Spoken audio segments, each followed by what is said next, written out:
প্রবাসীদের জন্য জরুরি খবর। এমন নির্দেশনায় সুখবর পেলেন প্রবাসী বাংলাদেশিরা। বিস্তারিত জানতে ভিডিওটি শেষ পর্যন্ত দেখুন। প্রবাসীদের জাতীয় পরিচয়পত্র বা এনআইডি সেবা দিতে মাঠ কর্মকর্তাদের ৮টি নির্দেশনা দিয়েছে নির্বাচন কমিশনের অধীন জাতীয় পরিচয় নিবন্ধন অনুবিভাগ এনআইডি।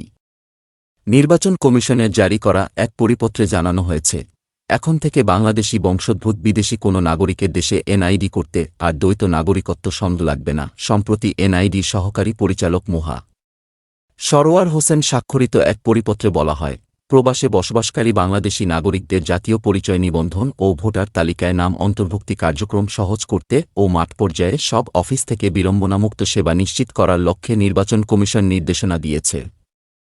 নির্দেশনাগুলো হচ্ছে: ১. The citizenship act 1951, the Bangladesh citizenship temporary provision order 1972 এর বিধান অনুসারে যে সকল ব্যক্তি বাংলাদেশের নাগরিক তাদের জাতীয় পরিচয় নিবন্ধন ও ভোটার তালিকায় নাম অন্তর্ভুক্তির ক্ষেত্রে দ্বৈত নাগরিকত্ব সনদ দাখিলের প্রয়োজন নেই। এই আইন ও আদেশ অনুযায়ী আবেদনকারীর পিতা মাতা অথবা দাদা দাদির বাংলাদেশি নাগরিক হওয়ার সপক্ষে প্রমাণ হিসেবে তাদের জাতীয় পরিচয়পত্র, Bangladeshi passport, driving licence, online জন্ম সনদ, অনলাইন মৃত্যু সনদ প্রযোজ্য ক্ষেত্রে এবং সংশ্লিষ্ট সিটি কর্পোরেশন, পৌরসভা, ইউনিয়ন পরিষদ হতে ইস্যুকৃত নাগরিক সনদের কপি দাখিল করতে হবে। ২. কোনো বাংলাদেশি প্রবাসী অন্য কোনো দেশের নাগরিকত্ব গ্রহণের পাশাপাশি স্বরাষ্ট্র মন্ত্রণালয়ের সুরক্ষা সেবা বিভাগ থেকে ইস্যুকৃত দ্বৈত নাগরিকত্ব সনদ গ্রহণ করে থাকেন, তাহলে তাকেও জাতীয় পরিচয় প্রদান ও ভোটার তালিকায় অন্তর্ভুক্ত করা যাবে। ৩.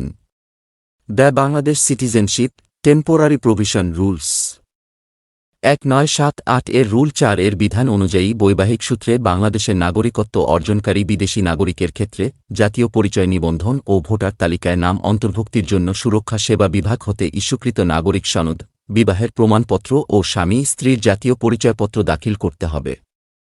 ৪. বাংলাদেশের কোনো নাগরিক যদি অন্য কোনো দেশের নাগরিকত্ব গ্রহণ করার শর্তে বাংলাদেশের নাগরিকত্ব পরিত্যাগ করেন, উক্ত বিষয়টি উপযুক্ত সাক্ষ্য প্রমাণ সাপেক্ষে নির্বাচন কমিশন ওই ব্যক্তির জাতীয় পরিচয়পত্র বাতিল করে ভোটার তালিকা হতে তার নাম কর্তন করার জন্য নির্দেশনা দিতে পারবে।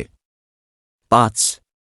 প্রবাসী বাংলাদেশিদের দাখিলকৃত জাতীয় পরিচয় নিবন্ধন ও ভোটার তালিকায় নাম অন্তর্ভুক্তির আবেদনসমূহ প্রাপ্তির পর বায়োমেট্রিক তথ্য গ্রহণসহ ৭ কার্যদিবসের মধ্যে নিষ্পত্তি এবং ২ কার্যদিবসের মধ্যে ডাটা আপলোড নিশ্চিত করতে হবে। ৬. প্রবাসে বসবাসকারী বাংলাদেশি নাগরিকদের জাতীয় পরিচয় নিবন্ধন ও ভোটার তালিকায় নাম অন্তর্ভুক্তির ক্ষেত্রে বাংলাদেশের সংবিধান, নাগরিকত্ব আইন, ভোটার তালিকা আইন, জাতীয় পরিচয় নিবন্ধন আইন এবং এ সংক্রান্ত সব বিধিবিধান যথাযথভাবে প্রতিপালন করতে হবে। নতুন এই পরিপত্র অনুযায়ী নির্বাচন কমিশন সচিবালয় থেকে 2022 সালের 1-2 এপ্রিল জারিকৃত স্মারকটি বাতিল করা হল।